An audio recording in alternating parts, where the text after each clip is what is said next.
Bienvenue sur Derrière les stars de cinéma. Votre rendez-vous pour découvrir l'intimité cachée, les moments authentiques et les histoires inattendues des célébrités que vous pensiez bien connaître. Aujourd'hui, nous vous emmenons dans un univers que Cyril Ferraud garde précieusement à l'abri des projecteurs, sa vie de famille. Animateur souriant, figure emblématique de la télévision française, il est connu pour sa bonne humeur communicative et son professionnalisme. Mais derrière cette image publique, qui est vraiment Cyril Ferraud, l'homme, le compagnon, le père? Ce week-end, Cyril a surpris tout le monde en partageant quelques instants de bonheur volés, capturés en pleine nature, aux côtés de sa compagne et de leur fils Tim. Un moment rare, presque inédit, dans une carrière jalousement protégée du regard médiatique. Pourquoi ce changement aujourd'hui? Pourquoi décider maintenant de dévoiler cette facette si personnelle de sa vie? S'agit-il simplement de vacances familiales, ou y a-t-il un message plus profond derrière ces clichés ensoleillés? Qui est cette femme qui partage sa vie dans l'ombre? Et surtout, que sait-on de Tim, ce petit garçon dont le sourire éclaire désormais le quotidien de l'animateur? Dans cet épisode, nous vous proposons une plongée dans l'intimité de Cyril Ferraud entre confidences discrètes, images exclusives et regards tendres. Une parenthèse de douceur loin des plateaux télé, un moment de vérité où l'homme se révèle enfin. Abonnez-vous, activez la cloche et préparez-vous à voir Cyril Ferraud comme vous ne l'avez jamais vu. Car même derrière les stars les plus souriantes se cachent des histoires profondément humaines. Le soleil était déjà haut dans le ciel ce samedi-là. Pas de plateau télé, pas de maquillage, pas d'oreillettes. Juste lui, elle et ce petit être qu'ils avaient mis au monde il n'y a pas si longtemps. Ce week-end, Cyril Ferraud avait décidé de disparaître du regard des autres pour redevenir simplement Cyril, un homme amoureux et un père comblé. Ils avaient choisi un coin tranquille, loin de tout, presque introuvable sur une carte. Un endroit où les rires ne sont jamais interrompus par une sonnerie de téléphone, où les silences sont doux et pleins, et où le temps ne se mesure plus en minutes, mais en regards, en câlins, en traces de pas dans le sable. Il avait enfilé un simple t-shirt, des baskets poussiéreuses, et Tim, son fils, avait accroché à son cou un petit jouet qu'il ne quittait jamais. La première chose qu'on remarque chez Cyril quand il est avec sa famille, c'est ce regard. Ce n'est plus celui qu'on voit à la télévision, vif, professionnel, en contrôle. C'est un regard doux, presque émerveillé, comme s'il redécouvrait la vie à travers les yeux de son fils. Et Tim, lui, rassemblait dans ses gestes maladroits toute l'insouciance que Cyril voulait préserver à tout prix. La journée avait commencé par une simple promenade. Rien d'extraordinaire en apparence, mais dans la lenteur de leurs pas, il y avait une forme de magie. Cyril portait Tim sur ses épaules, sa compagne riait d'un air complice, et le vent soulevait parfois les mèches blondes de l'animateur. Ce n'était pas une mise en scène, c'était la vie vraie, celle qu'on vit sans public, celle qu'on voudrait garder pour soi mais qu'on meurt parfois d'envie de partager, juste un peu, pour dire au monde « Regardez, le bonheur est là, simple, fragile, mais réel ». À un moment, ils se sont arrêtés au bord d'un lac. L'eau était froide, mais ça n'a pas empêché Tim d'y tremper les pieds, éclaboussant tout autour de lui. Cyril riait, mais ce n'était pas un rire de télé, pas celui qui ponctue une émission. C'était un rire spontané, franc, presque enfantin. Il avait déposé son téléphone, oublié les réseaux, et pris la main de sa compagne comme s'ils s'étaient rencontrés la veille.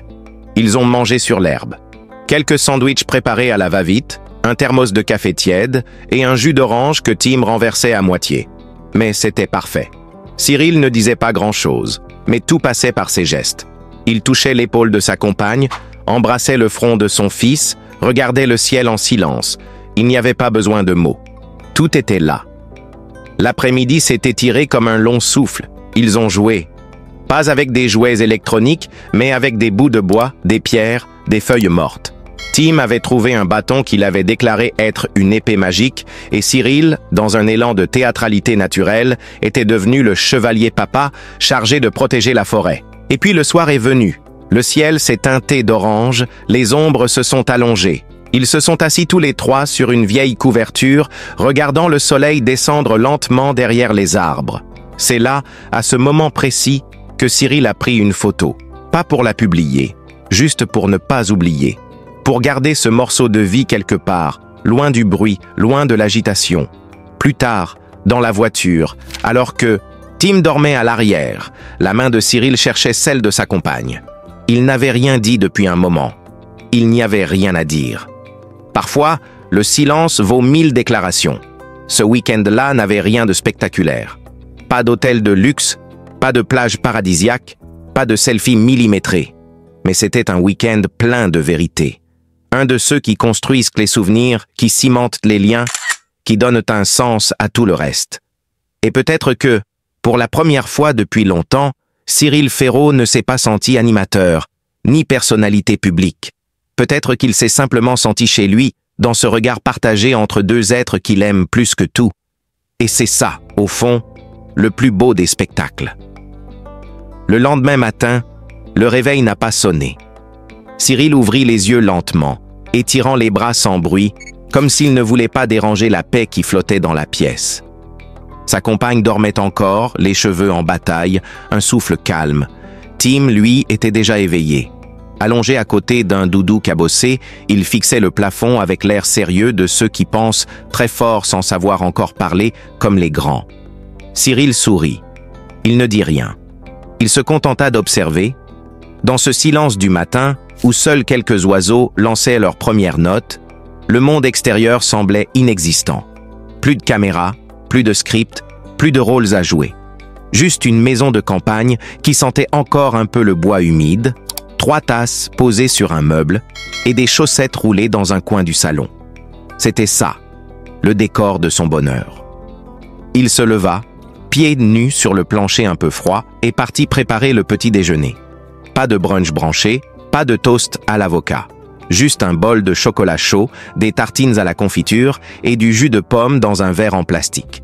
Pendant qu'il beurrait le pain, il repensait à une phrase que son père lui avait dite autrefois. Le vrai luxe, c'est d'avoir du temps pour ceux qu'on aime. Il comprenait enfin ce que cela voulait dire. Quand Tim est entré dans la cuisine, encore en pyjama, il s'est agrippé à la jambe de Cyril sans un mot. Il ne demandait rien. Il voulait juste être là. Dans ce geste simple, il y avait tout. La confiance, la sécurité, l'amour. Ils ont passé la matinée dehors, dans le jardin. Le soleil filtrait à travers les feuilles, créant des ombres dansantes sur la table. Cyril observait Tim qui courait après des bulles de savon, riant chaque fois qu'il en attrapait une du bout des doigts. Sa compagne, assise sur une chaise longue, lisait, les jambes repliées contre elle, les yeux mi-clos. Ce qui frappait dans cette scène, c'était l'absence totale de performance. Personne ne jouait un rôle. Personne ne cherchait à impressionner l'autre. Tout était calme, brut, beau dans sa simplicité. Et pourtant, tout avait du poids. Chaque minute semblait pleine, dense, presque précieuse. À un moment donné, Tim s'est mis à pleurer. Il s'était égratigné le genou en tombant. Cyril accourut. Il ne paniqua pas. Il s'agenouilla, regarda la blessure, souffla doucement dessus. Et comme par magie, les larmes se sont arrêtées. Il avait compris qu'un enfant n'a pas toujours besoin d'un remède. Parfois, il a juste besoin d'être vu, reconnu dans sa douleur. Ce moment le toucha plus qu'il ne l'aurait imaginé, car il réalisa qu'être père, ce n'était pas seulement jouer avec son enfant ou lui apprendre à marcher. C'était être là, vraiment là, même pour les petits chagrins, surtout pour eux. Plus tard dans la journée, ils ont décidé de faire un gâteau tous ensemble. La cuisine s'est transformée en champ de bataille, de la farine partout, des œufs mal cassés et du chocolat fondu sur les doigts. Tim goûtait chaque ingrédient, même la pâte crue. Ils ont ri, beaucoup. Pas parce que c'était drôle, mais parce que c'était libre, parce qu'ils n'avaient pas besoin d'être ailleurs. Cyril se disait qu'il pourrait vivre sans week-end comme celui-là sans jamais s'en lasser, et que le monde pouvait bien continuer de tourner, rien n'était plus important que ce qu'il vivait ici, maintenant. Le soir venu, ils se sont installés sur le canapé, tous les trois, blottis sous une couverture. Un dessin animé tournait doucement à la télévision, mais personne ne le regardait vraiment. Tim s'était endormi contre sa mère. Cyril les regardait, le cœur plein. Il n'avait pas besoin de parler. Ce silence était complet, riche, profond. Il pensa alors à toutes ces années où il avait couru après la réussite, les projets, les échéances. Il se demanda combien de moments comme celui-ci il avait laissé filer sans les voir. Mais il n'éprouva aucun regret. Parce qu'il était là maintenant, entier, présent. Et dans cette présence, il trouva quelque chose qu'aucune carrière ne lui avait jamais donné. La paix. On connaît le visage de Cyril Ferraud, celui qui sourit sur les plateaux, qui plaisante avec les candidats, qui maîtrise le direct comme s'il était né avec une caméra en face de lui. Ce visage-là, des millions de Français l'ont vu. Mais il y en a un autre, que seuls quelques privilégiés connaissent. Celui qu'il réserve à la maison, celui qu'il garde pour elle. Et pour Tim, car oui, Cyril Ferraud n'est pas qu'un animateur brillant. C'est aussi un homme discret, profondément attaché à son cocon familial qu'il protège comme un secret précieux. Et ce qu'on découvre quand on entre doucement dans cette intimité, c'est une facette de lui que personne ne soupçonne vraiment. Une vie simple, mais remplie de petits miracles du quotidien. Tout commence par un choix, celui de ne pas exposer sa compagne. Non pas par honte, bien au contraire, mais parce que leur lien repose sur quelque chose de plus fort que les apparences. Il a toujours su que la vraie force d'un couple ne se mesure pas en likes ou en commentaires, mais dans ces moments où l'on se comprend sans se parler. Elle, c'est celle qui l'a vu douter, s'écrouler parfois. Celle qui a su rester, même quand tout allait trop vite. Celle qui lui rappelle, quand le monde l'acclame, que rien n'est plus précieux que ce qu'ils construisent à l'abri du tumulte. Ils ne se parlent pas comme dans les séries. Ils n'ont pas de dialogue parfait, mais ils ont quelque chose de plus rare. Une honnêteté brute. Leurs disputes sont franches, leurs silences ne sont jamais menaçants. Et surtout, ils rient. Beaucoup, souvent pour rien. Souvent parce qu'ils se comprennent juste avec un regard. Et puis, il y a Tim, leur fils. Ce petit bonhomme qui a changé les règles du jeu. Cyril n'a jamais été un homme qui rêvait de paternité à tout prix. Mais le jour où il a tenu Tim dans ses bras, quelque chose a basculé. C'est comme si le monde s'était arrêté de tourner pendant une seconde. Il n'y avait plus de public, plus de script, plus de responsabilité. Juste ce poids minuscule et pourtant écrasant d'un amour absolu. Depuis, tout tourne autour de lui. Pas de manière obsessionnelle, non. Mais tout devient prétexte à être meilleur, à faire mieux, à écouter plus, à être là. Il n'y a pas de recette magique.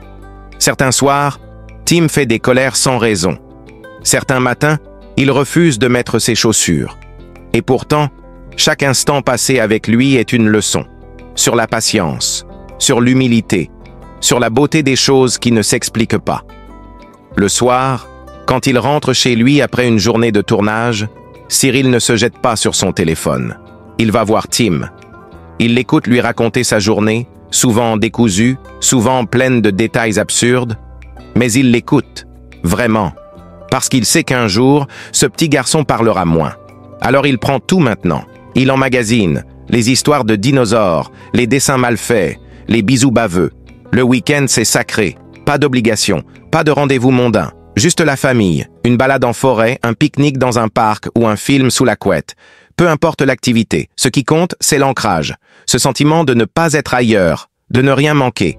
Dans sa maison, il n'y a rien de tape à l'œil. Pas de meubles hors de prix, pas de déco à la mode, mais chaque objet a une histoire. Chaque photo raconte un moment. Sur le frigo, un dessin de Tim. Dans l'entrée, les chaussures de chacun alignées de travers. Dans le salon, une vieille couverture qu'ils traînent depuis leurs premiers mois ensemble. Ce n'est pas une vie de rêve, comme certains l'imaginent. C'est une vie vraie. Avec ses désordres, ses imprévus, ses imprécisions. Mais c'est justement ça qui la rend si précieuse. Quand on voit Cyril dans un moment de tendresse avec son fils, on comprend quelque chose d'essentiel. La célébrité, la reconnaissance, la réussite, tout ça, c'est secondaire. Ce qui le fait tenir, ce qui le construit chaque jour, c'est sa famille. Et ce n'est pas quelque chose qu'il dit souvent. Parce qu'il n'a pas besoin de le dire. Il le vit. Il le montre dans ses choix, dans son calme, dans son regard, quand il regarde ceux qu'il aime. Ce n'est pas une maison immense, ni une villa de rêve avec piscine et vue sur mer. Ce n'est pas non plus une maison de magazine, impeccablement rangée, sans une trace de vie. Non, c'est une vraie maison. Une maison où le canapé a vécu, où les murs ont entendu des cris, des rires, des silences.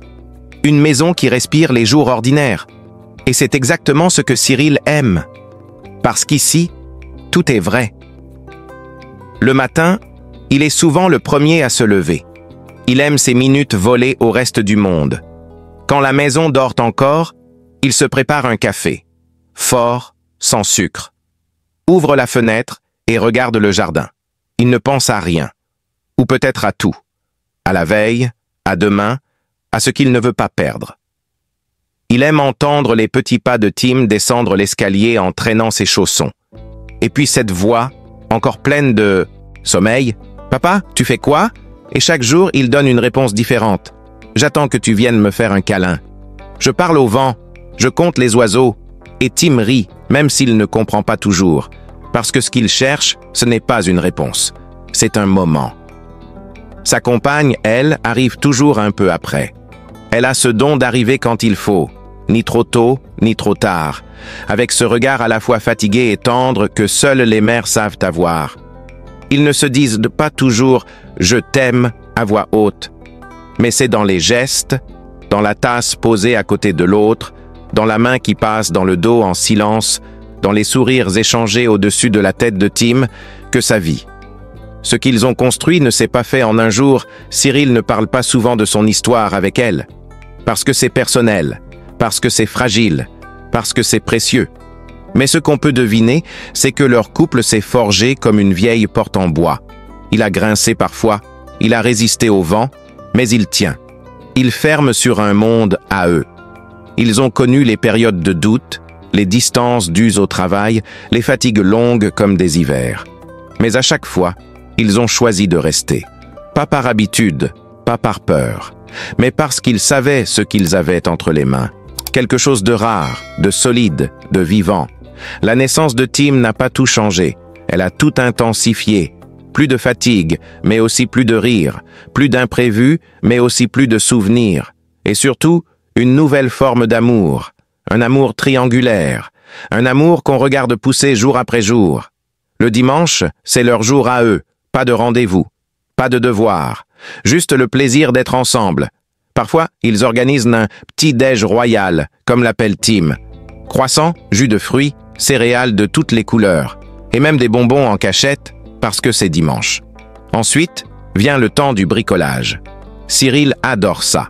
Il sort ses outils, pas très professionnels, mais suffisants. Tim l'aide, ou du moins essaie. Il tape là où il ne faut pas, clou sans raison, peint à côté. Mais ce n'est pas grave, parce que ce n'est pas le meuble qui compte, c'est le faire ensemble. Ils ont même construit une cabane dans le jardin. Pas très droite, un peu bancale, mais elle est devenue le royaume de Tim. Il y va avec ses peluches, il raconte des histoires, il invite ses parents à boire le thé avec de l'eau de pluie. Et ils viennent. Toujours.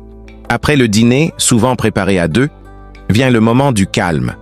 Pas de télé à fond, pas de lumière criarde, juste une ambiance douce, des lampes chaudes, un peu de musique en fond.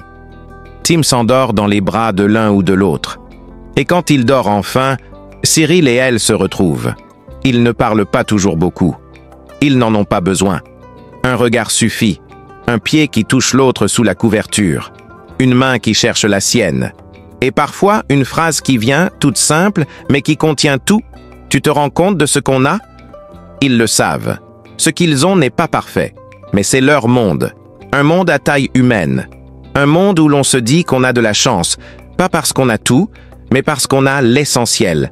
Il y a des gens qui affichent ce qu'ils possèdent comme des trophées, qui transforment leur voiture en vitrine, leur maison en plateau de cinéma. Cyril Ferraud n'est pas de ceux-là. Quand on entre dans son monde, discrètement, sans fracas, presque sur la pointe des pieds, on comprend vite que ces biens ne sont pas là pour impressionner. Ils sont là pour servir, pour entourer, pour protéger, pas pour briller. Il a pourtant les moyens. Une carrière solide, des émissions à succès, des années à enchaîner les projets, les tournages, les contrats. Oui, il gagne bien sa vie. Et oui, il a fait des choix intelligents. Mais rien de clinquant. Rien qui crie. Tout chuchote. Tout respire la mesure. Elle est là, quelque part dans le sud, là où la lumière est douce et les voisins discrets. Pas immense, mais spacieuse. Moderne, mais chaleureuse. Il n'a pas cherché la maison la plus chère. Il a cherché la maison où il se sent bien. À l'intérieur, on ne trouve pas de marbre froid ni de dorure, mais des matières naturelles, du bois, du lin, des murs clairs, des étagères remplies de livres, des objets ramenés de voyage, pas forcément coûteux, mais choisis avec le cœur. Un fauteuil abîmé qu'il n'a jamais voulu jeter, parce qu'il a vécu des soirées entières dedans, seul ou avec son fils endormi sur lui. La maison est pensée pour que la vie circule, pas pour être prise en photo. Il y a un grand salon lumineux, une cuisine ouverte, un petit jardin à l'arrière. Pas de piscine extravagante, mais une terrasse où l'on peut dîner en été, avec des guirlandes lumineuses et des rires qui durent tard. Il y a un coin bureau, bien sûr, parce qu'il travaille beaucoup. Mais même là, ce n'est pas froid. Il y a des photos, des souvenirs, des papiers griffonnés. Ce n'est pas un espace figé. C'est un espace qui vit. Cyril n'est pas collectionneur, mais il garde. Il garde les choses qui ont une histoire. Un vieux micro des années 90 qu'il a trouvé dans une brocante. Un poster d'une émission qui l'a marqué enfant. Un carnet offert par un fan rempli de lettres. Ces objets-là, il ne les montre pas sur Instagram. Il les garde pour lui. Parce qu'ils lui rappellent pourquoi il fait ce métier. Et pour qui. Il a aussi quelques objets un peu plus coûteux, bien sûr. Un appareil photo haut de gamme qu'il utilise en voyage. Un vélo électrique qu'il adore. Une montre discrète mais précieuse.